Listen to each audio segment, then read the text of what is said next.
और जीएसटी की दरों में कटौती से आम जनता को राहत मिली है, लेकिन कुछ व्यापारी परेशान हैं। लखनऊ में कारोबारियों ने राज्य कर विभाग के प्रमुख सचिव को एक मांग पत्र सौंपा है। इसमें जीएसटी 2 में मौजूद खामियां दूर करने का सुझाव दिया है।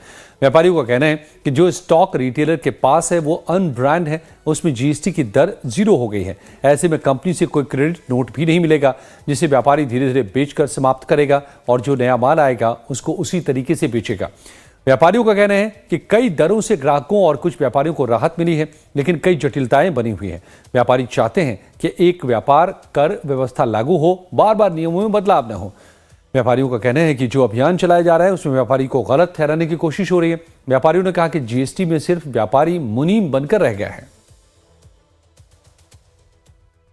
वो उसको चाहिए रिफंड, तो वो रिफंड के लिए उसको जो चक्कर लगाने पड़ते हैं, वो चीज़ हमने उठाई है कि जैसे इनकम टैक्स में आपका दाखिल होने के बाद 1 महीने बाद ऑटो रिफंड आपके खाते में आ जाता है।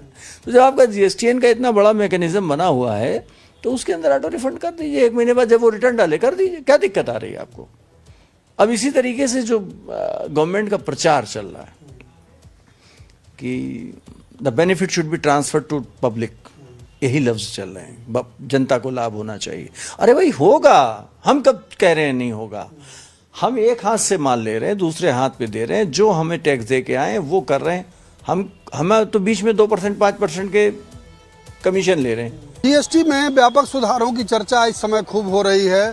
कहा जा रहा है कि आम जनता को इससे बड़ी राहत मिली है और वास्तव में मिली भी है, लेकिन एक बड़ी समस्या खड़ी हो रही है जो व्यापारियों के सामने है, खासकर छोटे व्यापारी जो महंगे दामों पर सामान लाए थे और अब उन्हें कम दामों से बेचना पड़ रहा है क्योंकि वो रिफंड नहीं ले पाते हैं और रिफंड की इस प्रक्रिया से दूर हैं। ऐसे ही कई अन्य तरह की दिक्कतें भी आ रही हैं जिनका समाधान अभी होना बाकी है।